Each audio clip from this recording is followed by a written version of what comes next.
In this video, I will show you how to set up a 401k in Gusto.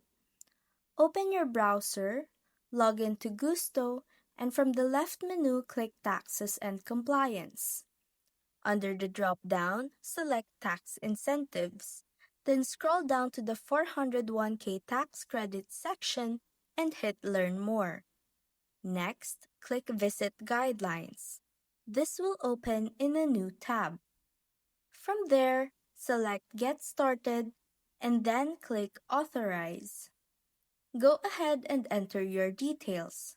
Create a strong password and hit Create Account. Once that's done, choose Yes to activate your 401k, then click Save and Continue.